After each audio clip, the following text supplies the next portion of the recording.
국가안보전략연구원의 대외전략연구실장 김숙현 박사 연결합니다. 안녕하세요. 예, 안녕하십니까. 네, 그 지소미아 유해와 수출, 일본의 수입 그 문제에 대한 재검토, 그리고 국장급 협의 이런 걸 조건으로 11월 달에 유예했던 거 아닌가요?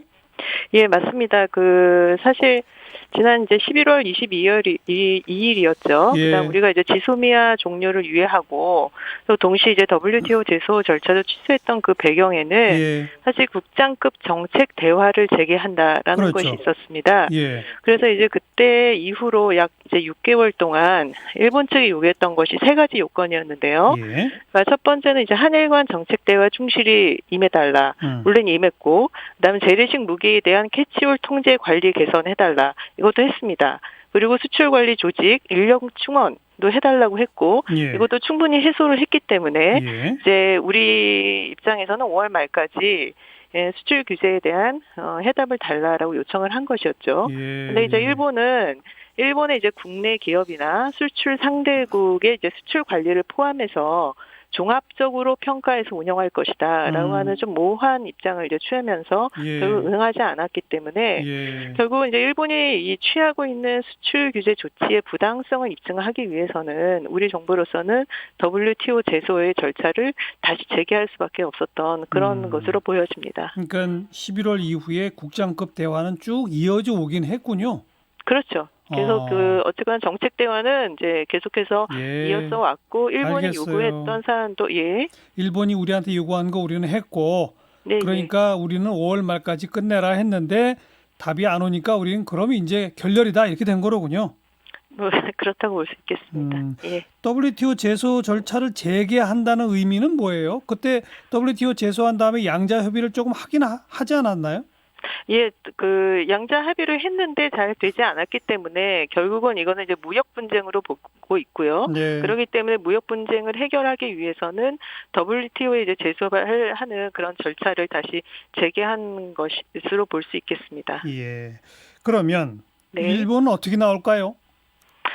글쎄요, 이게 사실 WTO 지금 상황도 그렇게 내부 지금 상황이 그렇게 좋은 상황은 아닙니다. 예. 그리고 또 이제 후쿠시마 수산물 금지 조치로 그 사례를 보면요. 예. 결국은 우리가 이제 일본이 제소한 것이 2015년 5월이었고, 예. 그 결과 나온 것이 약 4년 뒤였던 2019년 4월이었기 때문에 그렇죠. 시간이 이제 많이 소요가 된다고 볼 수 있겠습니다. 그렇기 때문에 예. WTO 제소 자체가 그렇게 막 실효성이 높은 조치라고는 상당히 좀 보기는 어렵고요. 예. 그리고 또 그런 만큼 이제 시간이 많이 걸리기 때문에 시간이 걸리면 걸릴수록 사실 불리한 것은 어떻게 보면 이제 일본의 무역 의존도가 높은 한국에 있다라고 일본은 판단을 할 수가 있기 때문에 뭐 예. 일본이 굉장히 적극적으로 이 문제를 해결하기 위해서 예. 나설 것이라고 보기는 좀 어렵다고 볼 수 그래요? 있겠죠. 근데 예. 우리가 그 소재 부품 산업에 대한 투자나 이런 것들을 통해서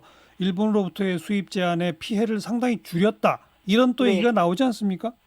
물론 이제 그 부분은 상당히 좀 우리가 그런 부분에서 많이 해소를 했고, 실질적으로, 그렇게 큰 영향을 받지 않았다라고도 얘기는 할 수 있겠습니다만은, 근데 그건 이제 품목에 대해서 일부 한정적인 품목에 있는 거고요. 예. 여전히 한일 간의 이제 무역, 특히 이제 첨단 소재에 대해서만큼은 아직도 일본에 대한 무역 의존도가 높기 때문에, 이렇게 쉽게 일본이 수출 규제 해제를 취할 만큼의 아, 그런 명분은 아직은 없다라고 볼 수 그래요. 있겠습니다. 자, 예. 그러면 네. 지소미아 종료 유예한 거 말이죠. 네. 이건 어떻게 되는 겁니까? 글쎄요, 이거는 사실 뭐 다시 이 카드를 한국이 꺼내들 가능성을 완전히 배제하기는 저는 어렵다고 아니, 보거든요. 그게 아니라 논리적으로 예, 보면은 예, 그 WTO 절차를 중단한 거를 끝내고 재개함과 동시에 예. 지소미아 종료도 바로 들어가야 되는 거 아닌가요? 근데 이게 사실 그게 쉬운 그거는 아닙니다. 왜냐하면 음, 이게 지소미아라고 하는 것이 무전 이제 한일 간의 예, 정보 보호 협정이라고 하는 예, 그 군사 정보 보호 협정이라고 하는 건 한일 간의 양자 간에 이제 체결한 것이긴 합니다만은 예, 그 배경에는 사실 미국 있고요. 그리고 우리가 지난번에 이 지소미아 종료 카드를 꺼내 들었을 때 예. 사실 한미 간에 이제 충분한 협의가 없어서 그랬는지 모르겠지만 사실 한미 간의 온도차가 굉장히 극명했던 점을 사실 우리는 좀 고려해야 할 필요가 있을 것 같습니다. 아니 근데 그거는 지소미아를 종료하느냐 마느냐 논의할 때 이미 다 검토했던 거 아닌가요? 그래서 고민 끝에 일단 미국과의 관계에서의 부담을 무릅쓰고 종료 결정을 내렸는데 그런데 일시 유예한 것뿐이지 않나요? 그렇죠. 이게 유예한 거는 맞고요. 그다음에 현재는 어쨌거나 일본 측이 요구했던 그 세 가지 요건, 충족 여건을 우리가 충분히 만족시킨 상황이기 때문에 예. 이거를 가지고 미국을 설득시키거나 예. 충분히 논리적으로는 설명은 가능하다고 봅니다. 그때 작년에 비해서는 훨씬 우리한테 유리한 유리하죠. 상황이라고 그렇죠. 상황은 유리하다고 볼 수 있죠. 조금 더 미국을 설득하면서 아마 지소미아 종료 카드를 꺼내지 않겠나 이렇게 보시는군요. 그렇게도 볼 수 있을 것 같습니다. 예. 예. 여기까지 국가안보전략연구원 김숙현 대외전략연구실장 고맙습니다. 네, 감사합니다.